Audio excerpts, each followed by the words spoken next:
In today's video, I'm going to teach you how to remove Salesforce license from user. If you're managing Salesforce, you know licenses are limited and valuable. The cleanest way to free up a license for reuse is to deactivate the user who no longer needs access. This doesn't delete any data or history.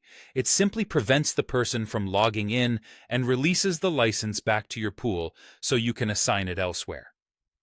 Start by opening Salesforce and heading to Setup. You'll find Setup behind the gear icon in the upper right corner of the screen. Click the gear, then choose Setup. You'll need the appropriate admin permissions to proceed. If you don't see the Setup option, check with your administrator to ensure you have the right access. Once you're in Setup, look for the Quick Find box on the left side. Type users into that search bar, then select users from the results.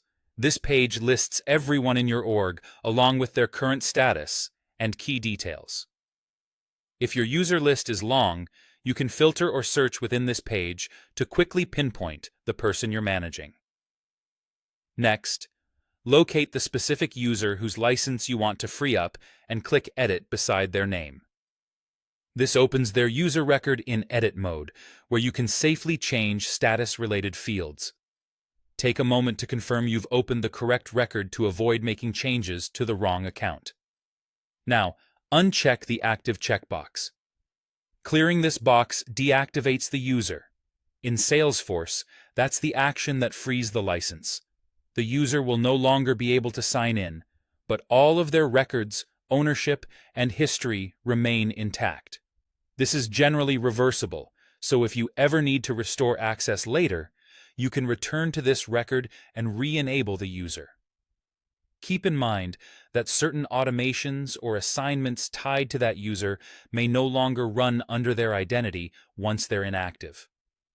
Finally, click Save.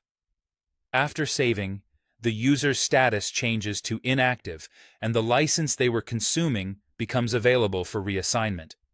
You should now be able to allocate that license to someone else using your standard provisioning process. A few tips as you do this: plan the change at a time that won't disrupt active work, and communicate with stakeholders so everyone knows when access will end.